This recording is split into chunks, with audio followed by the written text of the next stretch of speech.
Friedrich Nietzsche is one of the most influential and infamous philosophers in all of human history. But with this infamy has come a lot of confusion and misinterpretation of his ideas. His iconoclastic rhetoric left him public enemy number one for religious crowds, and his aphoristic style made some of his works like Thus Spoke Zarathustra really confusing and just frankly strange for a lot of people. But if you can dig into the details, if you can get past that and get at what Nietzsche is trying to describe, you realize that his ideas are not only extremely profound, but drastically shape society. So today I want to talk all about Nietzsche and how he predicted the rising conflicts and cultural shifts we see in modern day. The first accurate prediction Nietzsche made was this rise of nihilism within culture, and specifically this feeling of meaninglessness in people's lives today. And he wasn't the first nor the only person to spot this. Nihilism was growing very much during his time period, but he was unique in the fact that he saw the consequences of this sentiment, and he wished to combat it rather than give in to it. Nietzsche lived during a time that was seeing drastic change in the zeitgeist of the time. Religious influence and control was declining, and writers such as Dostoevsky and Schopenhauer wrote extensively about this rise of nihilism and lack of meaning within life. Due to Nietzsche's harsh criticism of Christianity and his exposition of nihilism, he often gets misinterpreted as a nihilist himself. But that just wouldn't be an accurate way of reading him. If you look deeper, you realize that Nietzsche is not just promoting this decline of religion and absolving ourselves from Christianity and those values, but he realizes the imminent danger that this presents.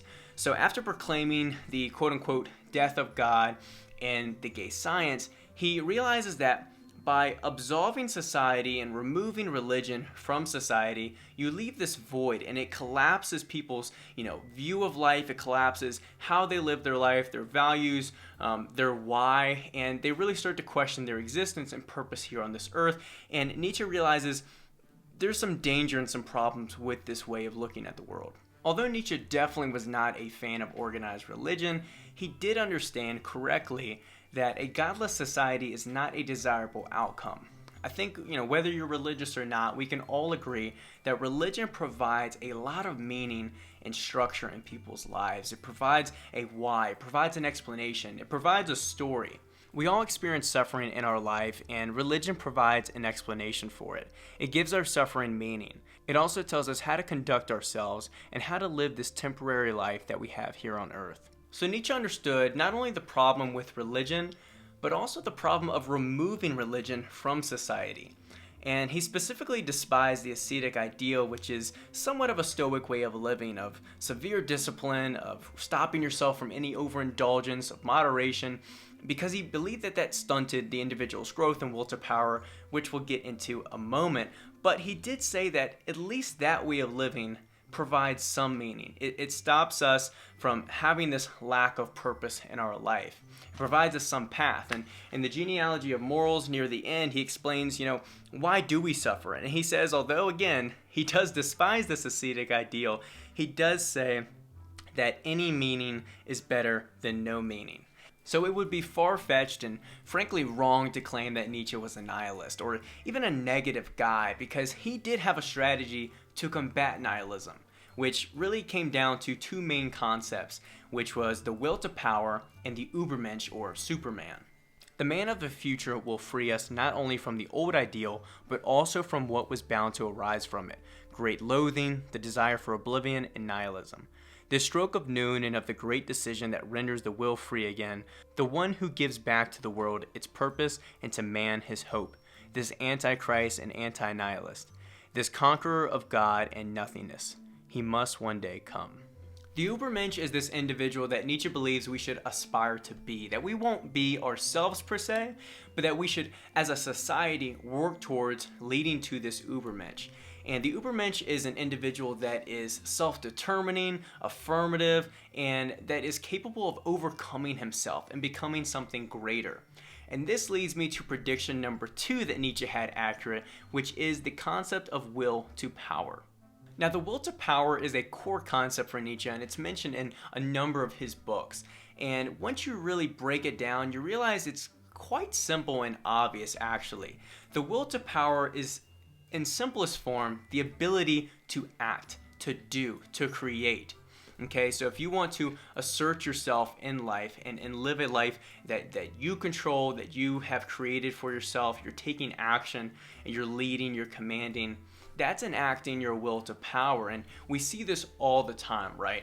Ambitious, assertive CEOs create businesses. People work towards promotions. They work toward different goals in their life. They work on self-development and improvement. All of these are examples of people asserting their will to power. It's not in a tyrannical or oppressive sense. That is an extreme form of it, but oftentimes people jump to the word power as automatically negative, and that's a mistake. Having power just means the ability, okay? The ability to do what you want to do or to enact or assert yourself in life. And Nietzsche believes this is an innate desire, an instinct in ourselves, and it provides us with purpose and meaning. In simplest terms, the will to power is people aspiring to become more, to create a better life for themselves. And this is where Nietzsche, I think, really bleeds into existentialism and that era within the 20th century. And you could really see his influence in writers like Sartre and Camus, who also resisted nihilism.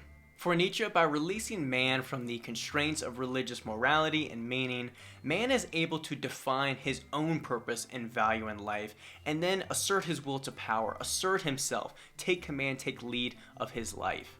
And in this way, when you look at it like that and you break it down, you realize Nietzsche was not a nihilist at all or a negative philosopher, as sometimes he gets depicted as, but really he created a very life-affirming philosophy, not one of despair. Well, that's it for today's video. Nietzsche is one of my favorite philosophers to read and reread because he not only has very thought-provoking, captivating quotes, and he has a very interesting life himself, but his works are just so dense, so profound, so just interesting. So hopefully you guys got something out of this video. Definitely let me know in the comments below, what are your thoughts on these matters, on nihilism, on Nietzsche's answer to combat it, and maybe even what is your favorite Nietzschean book? Let me know in the comments below. And before I wrap up this video, I want to say thank you so much for us reaching 1,000 subscribers here on this channel. I really appreciate the support. I love getting to communicate with you guys in the comment section below, get book recommendations from you guys, and learn from you guys as well. So I really appreciate all the comments, all the support. It definitely goes a long way. And if you enjoyed the video, please like it, subscribe for more content like this, and I'll catch you guys in the next one.